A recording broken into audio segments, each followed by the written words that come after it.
Perkenalkan, nama saya Gladysila Stefani Manurung dengan NIM 11S24055. Pada video kali ini saya akan mempresentasikan hasil proyek UAS saya pada mata kuliah pemrograman berbasis objek atau PBO, yaitu Java Spring Boot dengan judul Aplikasi Penjualan Barang Preloved. Kita mulai dengan ketentuan.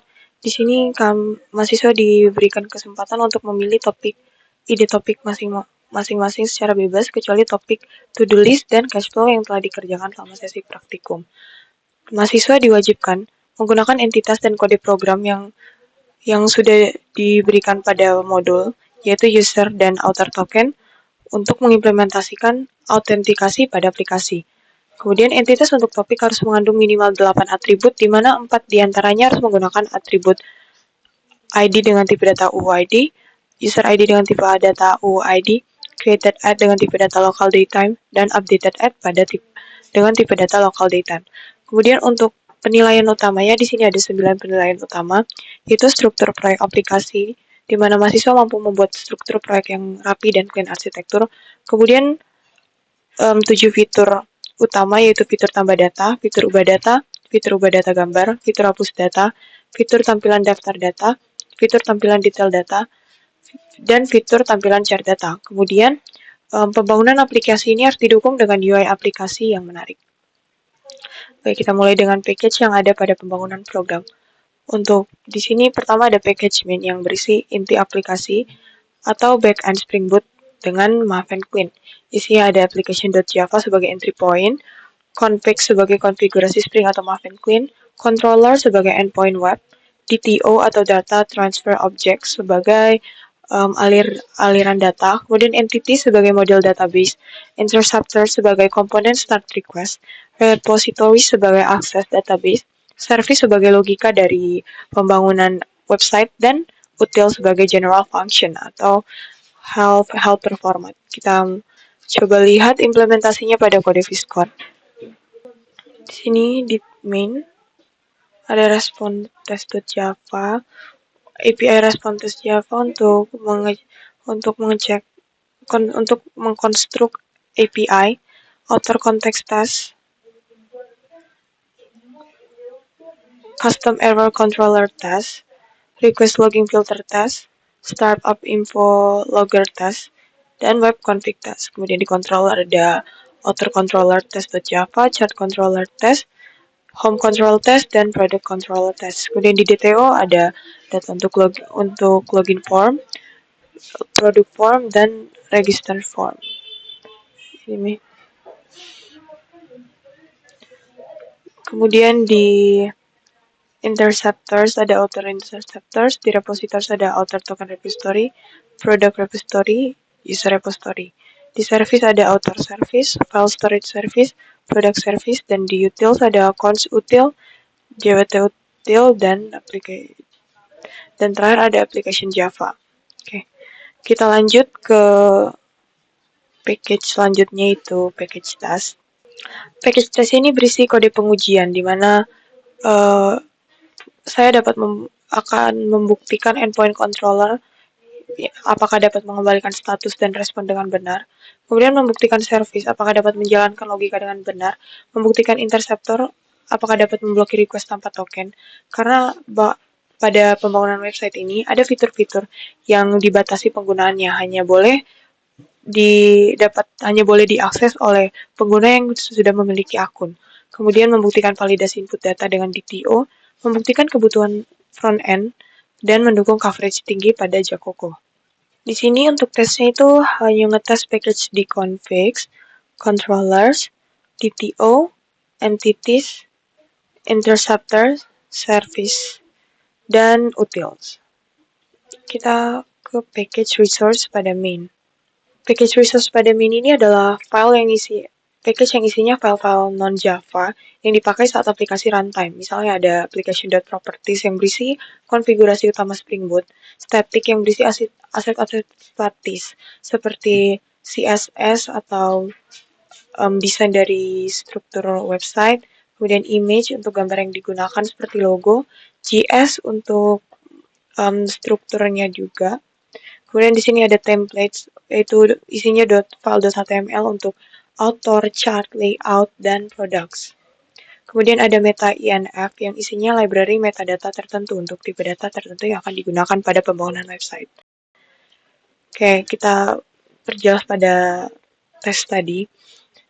Karena untuk pada pengujian di config ini dia file test pada config ini bertujuan untuk menguji format respon standar API, autentikasi pengguna yang sedang login, controller yang menangani error global, serta memfiltrasi logging request dan logger print info saat aplikasi manual dan konfigurasi website juga.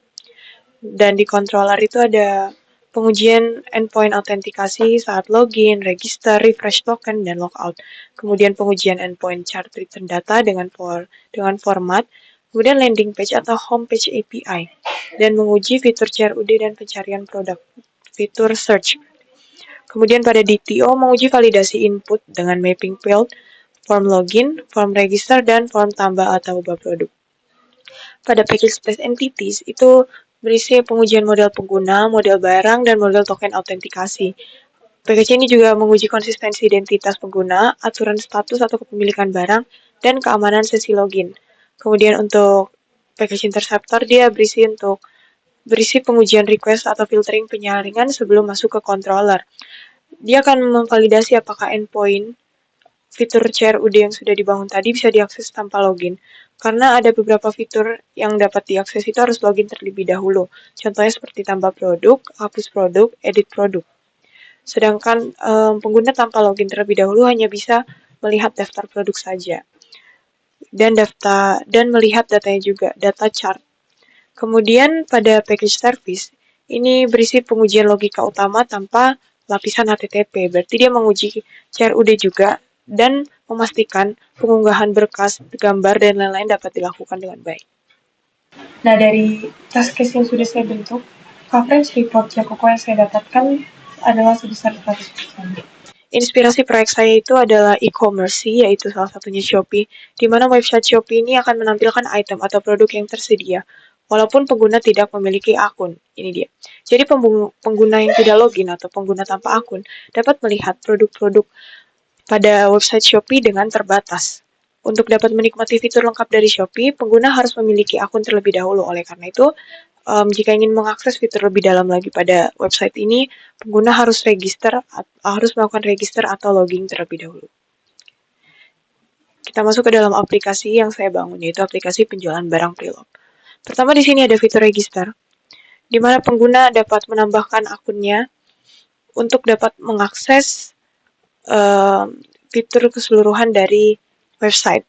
Karena untuk dapat menggunakan fitur-fitur tambah, hapus, edit, pengguna perlu memiliki akun terlebih dahulu. Kemudian setelah melakukan register, pengguna akan login. Ini tampilan untuk login. Untuk dapat menggunakan fitur-fitur tadi, pengguna perlu masuk menggunakan akun yang telah dibuat sebelumnya. Setelah login, nanti sistem akan menampilkan dashboard. Pada dashboard di sini ada logo, terus nama aplikasi, kemudian di sini ada button beranda, button untuk menampilkan semua produk, button statistik untuk menampilkan data dari pie chart dan bar diagram. Nah, dashboard ini dapat ditampilkan walaupun pengguna tidak login. Jadi kalau tampilan pengguna tanpa login ini seperti ini. Nah, kita masuk ke fitur utama yaitu CRUD, fitur tambah barang. Untuk mengakses fitur tambah barang ini kita dapat mengakses di tampilan dashboard dengan mengklik button tambah produk, atau pada tampilan produk saya dengan mengklik button tambah produk di sebelah kanan juga. Pada fitur tambah barang ini kita dapat menambahkan nama produk, deskripsi, harga, kategori dengan kategori yang sudah ditentukan, kondisi dengan pilihan yang sudah ditentukan, dan gambar produk dengan maksimal 5 MB. Dan formatnya bisa JPG, PNG, dan GIF. Selanjutnya di sini ada fitur menampilkan detail barang. Untuk melihat detail barang itu kita pada bagian produk saya, kita pencet button detail, kemudian dia akan menampilkan detail dari produk, mulai dari nama produk, detail produknya, terus kategori, harga, kondisi, dan status ditambahkannya kapan. Kemudian ada fitur edit atau perbarui produk. Lagi kita dapat mengaksesnya dari produk saya, kemudian mengklik button edit. Di sini kita bisa mengganti nama produk, deskripsi, harga, kategori, kondisi, atau gambar produk dari detail produk sebelumnya. Kemudian setelah memperbarui produk, kita dapat mengklik simpan perubahan, maka perubahan akan tersimpan. Selanjutnya di sini ada fitur hapus produk. Balik lagi di sini pada tampilan produk saya, kita klik button hapus, kemudian nanti akan ada notifikasi atau pop-up. Untuk validasi apakah pengguna memang ingin menghapus produk ini atau tidak. Jika ya, pencet OK, kemudian sistem akan kembali memvalidasi ya, bahwa produk sudah berhasil dihapus. Kemudian klik OK. Setelah produk dihapus, maka tampilan pada produk saya ini akan hilang. Produk yang dihapus akan hilang dari tampilan produk saya. Selanjutnya di sini ada fitur tampilan data yang berisi pie chart dan bar diagram. Di sini data ini mempresentasikan perbandingan produk berdasarkan kondisinya, di mana berdasarkan kondisinya ini ditampilkan dalam bentuk pie chart, dan berdasarkan kategori yang ditampilkan dalam bentuk bar diagram. Selanjutnya kita akan masuk ke dalam demo aplikasi.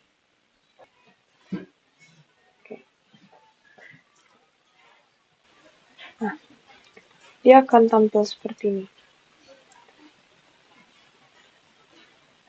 Kita logout terlebih dahulu. Oke. Nah, dalam keadaan sebagai pengguna yang belum memiliki akun, saya hanya dapat melihat produk saja. Melihat list produk dan detail dari produk. Kita coba fitur jelajah produk. Fitur jelajah produk ini akan menampilkan semua produk yang tersedia. Baik, kita coba daftar. Misalnya dengan akun yang belum ada sebelumnya.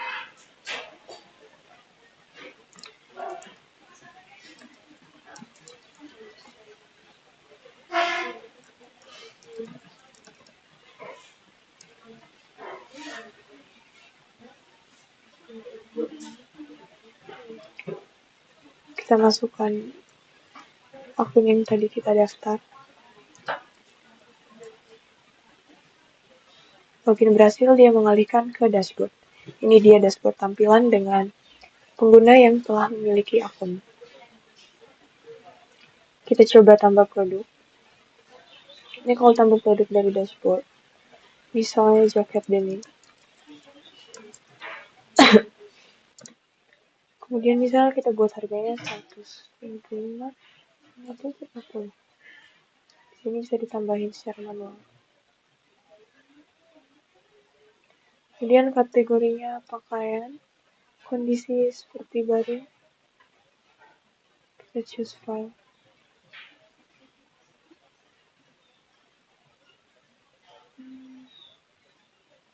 Oke, misalnya ini. Oke. Kemudian tambah produk. Produk berhasil ditambahkan, maka pada bagian produk saya dia akan tambah jaket ini. Oke, kita coba tambahkan produk lagi.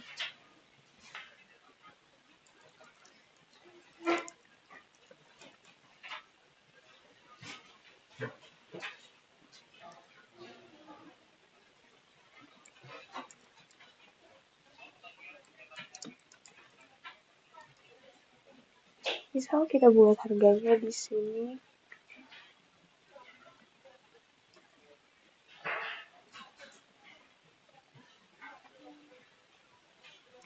kategori aksesoris, kondisi baru. Kita pilih gambar. Oke, tambah produk. Kemudian kalau kita tampilkan pada semua produk, maka produk yang baru saja ditambahkan akan ditampilkan juga. Oke, pada produk saya, kita coba edit.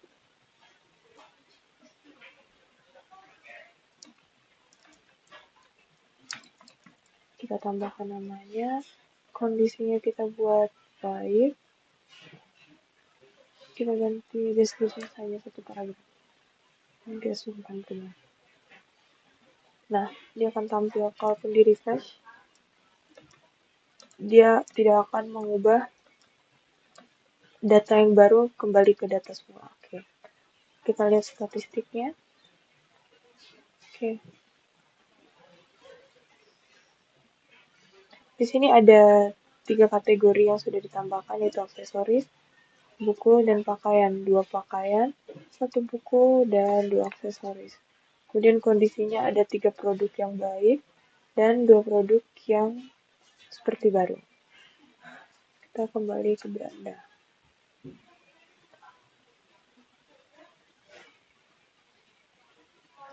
Kemudian pada produk saya kita coba untuk menghapus salah satu item atau produk. Jadi kita hapus. Oke. Dengan melakukan notifikasi pop-up.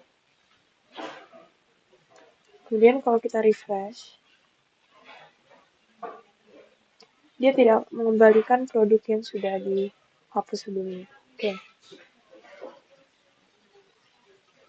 Oleh karena itu, website ini berjalan dengan baik. Kita coba lengkap. Oke. Demikian presentasi hasil proyek UAS PBO saya. Terima kasih.